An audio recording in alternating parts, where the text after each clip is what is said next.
Bueno, me decía Patricia recién de que a raíz de que recibió muchas consultas, la Defensoría vinculada al Fe de Vida, le invitamos al doctor Mario Esper a charlar de esos y otros temas, ¿no? Cómo están trabajando, bueno, él lo decía, la cantidad de personas que están asistiendo al predio, pero esto de Fe de Vida. Cuéntenos un poquito, doctor, ¿cómo está? Buen día, ¿qué tal? Buen día, gracias por la invitación, como siempre, gracias, buen día también a la audiencia. Efectivamente, charlábamos del tema de Fe de Vida, no es un requisito que requiera ANSES para continuar cobrando el beneficio, ya sea la jubilación o la pensión u otro beneficio, sino que es un requisito del banco, que solicitan los bancos para acreditar la supervivencia y poder pagarles su haber previsionado o el tipo que fuera. Pero hay varios mecanismos, ¿sí? Y por eso digo que se hacen en el banco, en cualquiera, en el banco que le toque, que le corresponda cobrar. Los mecanismos son el primero, y obviamente el más sencillo, en principio el más sencillo, que es el cobro por ventanilla. Van al banco, cobran por ventanilla, porque es el más sencillo y porque es el natural, digamos, porque con eso uno acredita su identidad con el DNI, cobra su haber, queda registrado en el banco que esa persona está con vida. Está con vida. El siguiente, que es muy práctico y es el que, digamos, más recomendable para no tener que ir hasta el banco, sobre todo porque más allá de la flexibilización del aislamiento y la pandemia, sigue siendo un riesgo la aglomeración que por ahí puede suceder en los bancos, es la utilización de la tarjeta de débito o crédito en un comercio amigo, es decir, en el vecino donde uno habitualmente compra. Hoy ya prácticamente todos los negocios de barrio, los comercios, los kiosquitos, tienen algún mecanismo, algún dispositivo de cobro con débito o crédito. ¿Por qué? Porque se supone que cuando uno compra, utiliza la tarjeta de débito o crédito, requiere de demostrar la identidad con el DNI. Esa es la segunda opción. Y la tercera opción es la de utilización a través de la huella digital de los tótem que hay de ANSES, tipo cajeros, así, en las instituciones bancarias, Banco Nación, Banco Macro y algunas otras instituciones. Con esa huella también se puede acreditar la fe de vida, ¿sí? La confusión existe cuando una persona no tiene su huella enrolada en ANSES, entonces cuando va al tótem, el tótem le dice que se dirija al banco, a la sucursal bancaria más cercana o a la ANSES más cercana. Entonces, mucha gente va a ANSES, pero no. Tiene las dos opciones anteriores para resolver la fe de vida o la acreditación de la supervivencia. Una consulta. En aquellos casos en que el jubilado o pensionado no pueda movilizarse, excelente. O sea, que esté postrado, por ejemplo, y tiene a su vez, siempre tiene un apoderado, ¿no? Excelente. Concretamente, depende del banco, pero en general hoy están ofreciendo la opción de la aplicación.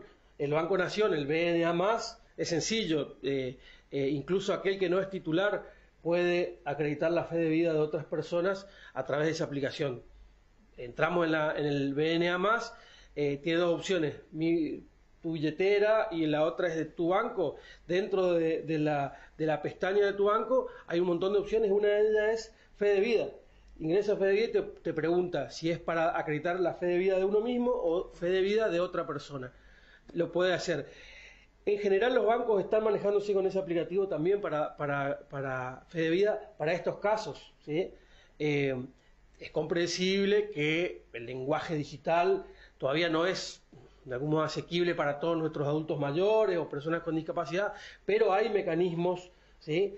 E incluso el histórico, se acordará el defensor, el histórico que era el certificado de supervivencia emitido por la policía, sigue vigente, particularmente el Banco Macro lo tiene en vigencia el certificado de supervivencia, que incluso en algunos casos, en general, la policía, las fuerzas de seguridad se acercaban al domicilio a verificar la supervivencia de esa persona y el cuadro de postración, digamos, de esa persona por el cual no podía acercarse. Incluso esa supervivencia en las instituciones en las que el beneficiario estuviera internado, también lo puede hacer la autoridad de la institución en la que se encuentra en esas condiciones. ¿Cada cuánto hay que hacer esa prueba? Y es relativo, depende de la edad de la persona. El problema no es ese, el problema es que hace 2 años no estábamos pidiendo exigiendo este requisito. Por lo tanto, ahora obviamente se le exigió a todos aquellos que necesitan acreditar periódicamente la fe de vida. Entonces, en realidad ahora lo que sucedió es que se dejó de prorrogar el requisito. Entonces, todos los beneficiarios, cuando llegó la fecha de cobro, lo tenían retenido hasta tanto acrediten la fe de vida en el banco. Lo que me interesa aclarar y me interesa dejar absolutamente claro, no es un trámite que se haga en ninguna delegación de ANSES. La fe de vida se tiene que acreditar para que el banco le haga efectivo el pago del haber previsional o de la pensión, ¿sí? Entonces, y los mecanismos que tiene son alternativos a ANSES. De hecho, no hay ningún trámite que se haga en ANSES. Se hace en la ventanilla, como decía personalmente, débito, crédito, en el comercio amigo. Bueno, creo que es un tema importante ponerlo sobre la mesa, que sepa el vecino, que no venga a hacer cola al ANSES por esa materia, porque no va a ser atendido, ¿no? Técnicamente no hay posibilidad. Tratamos de atender en el sentido de tratamos de darle esa respuesta en la puerta, a veces le permitimos el ingreso, pero lo que se le evacúa en el sector de orientación, en el sector de consulta. ¿Y qué se le dice esto? No es un trámite que tenga que hacer en ANSES. Entonces, por favor, tener claro eso. Si ven mucha gente en el banco y no quieren pagar con tarjeta de débito o crédito, no la tuvieran a mano, bueno, esperar 2 o 3 días que calme pero el trámite se hace en el banco, es para el banco, la acreditación tiene que hacerse al banco. Eso es muy importante, porque aparte es esencial para poder continuar con un proceso que se corta, si no ellos lo retienen el dinero y no va a poder cobrar. Entonces, es importante ponerle mucha atención a esto, porque hablamos de personas mayores, ¿no? Y ese es el tema. Esta es la cuestión, todos, o sea, el universo completo de las personas que tienen que acreditar la fe de vida son adultos mayores, esa es la razón, y obviamente personas con discapacidad, o sea, el 100% son personas que requieren un trato prioritario, que no pueden hacer cola tantas horas ni frente a ANSES ni frente a los bancos. Entonces tienen que tener esa certeza. No es un trámite que se realiza en ANSES, pero hay mecanismos alternativos a tener que ir al banco. Particularmente un vecino, el nieto, el hijo, la hija, con la aplicación o con las aplicaciones que los bancos tienen disponible para ese trámite es lo ideal. No se mueven de la casa, hacen desde la aplicación con los datos biométricos que le pide el sistema, foto de frente y de perfil, foto del DNI, y acreditan la supervivencia. Es decir, que al momento del cobro están con vida. Básicamente eso es lo que se requiere. Y prestar atención a los recibos de haberes, porque ahí abajo siempre ponen hasta cuándo está vigente, digamos, la supervivencia. Te decía que la supervivencia, o sea, ahora tenemos este cuello de botella porque se venía prorrogando. Y a partir de ahí tiene que ver, también es una decisión bancaria, pero tiene que ver con la edad del beneficiario, ¿sí? Mayores de 60, en general son 90 días, cada 90 días es la periodicidad con la que tienen que acreditar la supervivencia, y según va pasando, mayores de 80 tienen otros 80, 82, es menor el tiempo con el que tienen que acreditarla, digamos. Bueno, hablemos de otros temas. ¿Cómo está trabajando la ANSES? Y hoy ya prácticamente con el personal casi completo, trabajando con la normalidad que se permite, digamos, ¿no? Porque hay cierto aforo que todavía nos exigen a nosotros, por lo tanto no podemos amontonar adentro del salón mucha gente. Si los turnos nos contemplan eso, por lo tanto tampoco hay tantos turnos disponibles, pero estamos trabajando prácticamente con normalidad. En lo que va, por dar un ejemplo, en lo que va desde el 1 de agosto a la fecha, hemos en la UDAI Posadas iniciado prácticamente, para redondear, 2.100 jubilaciones del programa por el reconocimiento de aportes por cuidado de hijos. O sea, tenemos prácticamente hoy 1.800 jubiladas nuevas vinculadas a este programa desde la zona sur de Misiones, desde la UDAI Posadas, por dar un ejemplo.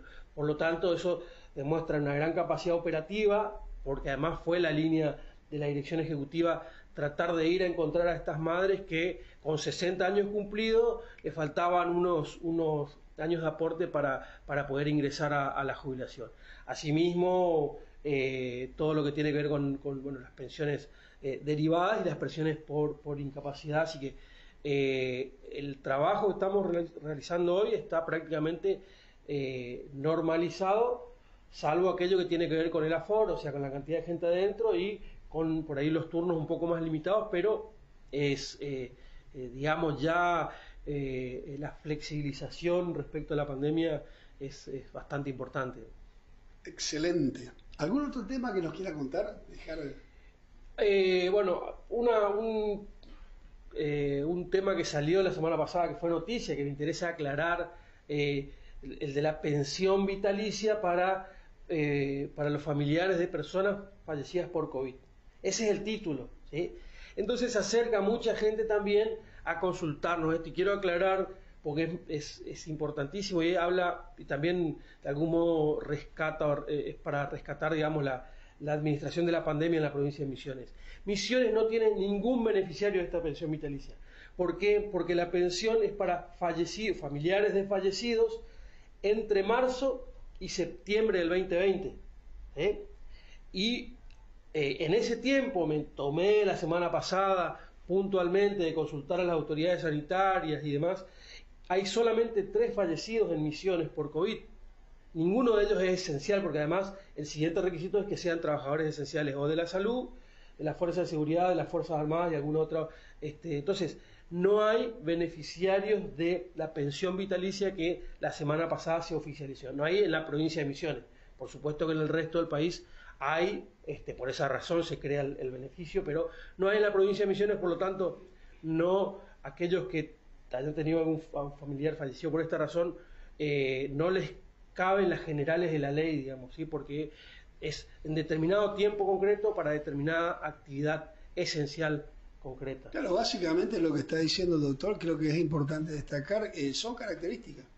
Tiene que reunir determinados requisitos para entrar dentro de este beneficio. Más simple, echarle agua. O sea, primero que todo, tiene que tener un fallecido que haya ido, que sea en los 8 meses, que sería de marzo a septiembre, a 30 de septiembre. O sea, es decir, un periodo. Claro, es decir, ¿qué es lo que se protege con esta medida? O se reconoce con esta medida aquel que estuvo al frente de batalla en el proceso inicial previo a la vacunación de COVID en todo el país, ¿sí? Y vuelvo a repetir, desde algún modo una reivindicación de la política sanitaria local, porque hasta en ese tiempo en el resto de los distritos había cantidad importante de personal esencial batallando con la pandemia, fallecidos, pero en la provincia de Misiones no hay ninguno. Por lo tanto, esta pensión no tiene beneficiarios, ¿sí? Una cosa, por ahí cambiando de tema para no olvidarme, sí, porque se va a venir, y como defensor del pueblo creo que tenés que estar al tanto y sí, poder transmitirlo. Es otra cosa que vuelve, es lo que le llamamos libreta, ¿sí? Que es la acreditación de los beneficiarios de asignación universal por hijo, la acreditación si van a la escuela de la regularidad escolar, y de la certificación sanitaria que corresponde con el calendario de vacunación y peso y talla. Esto también se estuvo suspendido durante la pandemia, y ahora esa suspensión dejó de tener sentido, pero además hay una dirección, un lineamiento concreto de la dirección ejecutiva de ANSES de trabajar sobre el tema de libretas y hacer un buen trabajo sobre esto. ¿Por qué? Porque la pandemia hizo que haya una gran deserción escolar, ¿sí? Entonces, uno de los espíritus fundantes de la asignación universal por hijo era ver que los niños, niñas y adolescentes vayan concurran a la escuela. Y otra, obviamente, la sanitaria, donde se le controla el peso, la talla y la vacunación correspondiente. Así que esto es otro requisito que vuelve, que es la libreta, la famosa libreta, que es el formulario 1.47, más que una libreta, hoy por hoy ya es prácticamente solo ese formulario, pero es un chivo que no quería dejar pasar en tu programa. Bueno, está anunciando el futuro, está muy bien. Bueno, tiene datos y eso es importante para poder prevenir, ¿no? Que se prevenga a los vecinos, básicamente aquellos que son beneficiarios de la libreta o el formulario 147, para poder ir viendo este tema. Es un tema no menor, ya que hablamos de dinero, ¿no? Siempre digo, lo que importa o implica dinero hay que estar muy atento, sí, ya sea para pagar o para cobrar. Sí, particularmente que me interesa, y creo que por ahí con la Defensoría podemos llegar a trabajar en conjunto para que el trabajo sea ordenado, por un lado, y efectivo,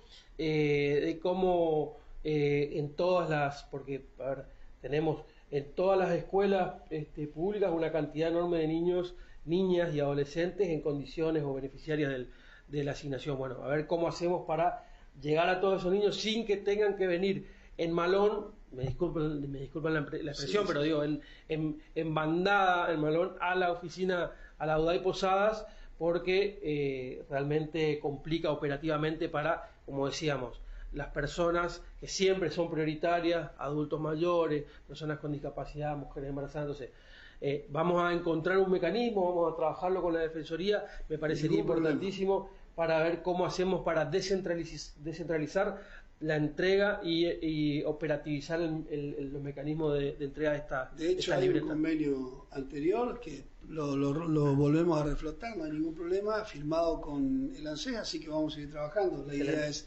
facilitar el acceso, ¿no?, a los vecinos de la ciudad de Posada.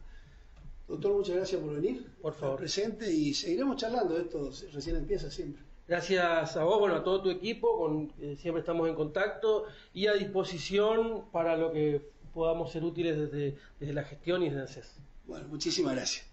Bueno, gracias a Patricia por estar, como siempre. Gracias, Defensor.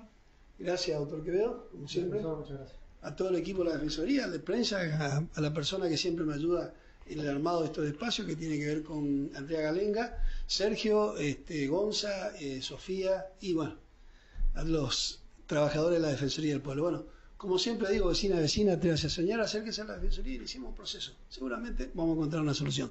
Que tenga buena jornada. Muchas gracias por estar ahí.